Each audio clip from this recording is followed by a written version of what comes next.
Azteko, sana nizueke prentxaurreko hau pelotari profesional gisa nire etorkizunei buruz jakinarazteko dela. Demora luzez, dala urte bete ingurutik badara mate mailari gorenean jokatu eta entrenatu ezin da.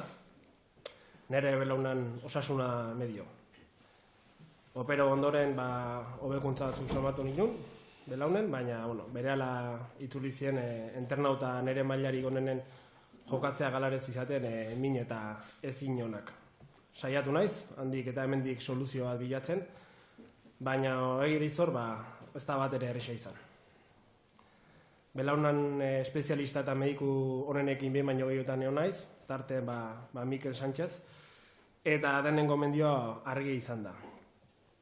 Luzaron ere kirolana eta osasunei buruz hausnartuta gero, esan behar hau nire kiroli bilbide profesionala martxoaren 4 amaituko dela. Indarrean dagoen, kontratue, bukauta. Bizitza hontan hartu behar izan dean erabaki gogorrenetakoa izan da, baina, Julen Ortize buruan laguntza hondikin, errezagoa da ez, osasunak duen garrantziz jabetzea. Así que, bihotzez, eskerrak Julen. Txiki-txikitatik gozaudet pilotan, privilegiatu handi bat sentitzen naiz pelotarin familien parte izateatik, atzera begirauta arrona lortu joan lorpenegatik, baina, pelotan mundu ederrak eta izandako harremanak asetzen daute gehien. Pilotaren zen, naiz eta izango naiz, ez naiz, kantxatatik gehiagi aldenduko egizan. Kantxan bi aldetan oso maiteatu sentitu naiz, eta hori bai taldekide eta bai zalei eskerri izan da. Eta, hau zapore gozo batekin esango diet, danai agur. Orduk eta orduk, nire bizitzako denbora asko pasaudet pelotan, baina, beste hainbat arlo ere jorratzeko aukera izan dut.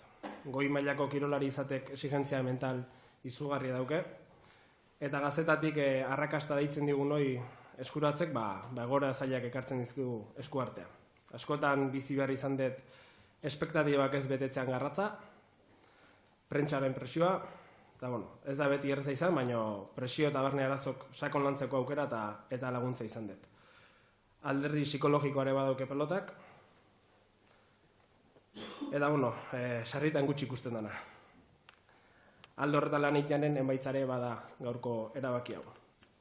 Benetan maite dudan zerbait ustea noa, eta jakitu naiz momentu horretatik hainbat goi mailako eta gazte pasadiela. Jakin oso identifikatu sentitzen naizela zuekin, eta besarka bana bilaltzen dizuet. Bukatzeko, bazken 8 urte hoetan nire ondo neon dienei eskerrak eman nahi dizkiet, haiengatik izan ez balitz nire bizitza beste bat izango zalako.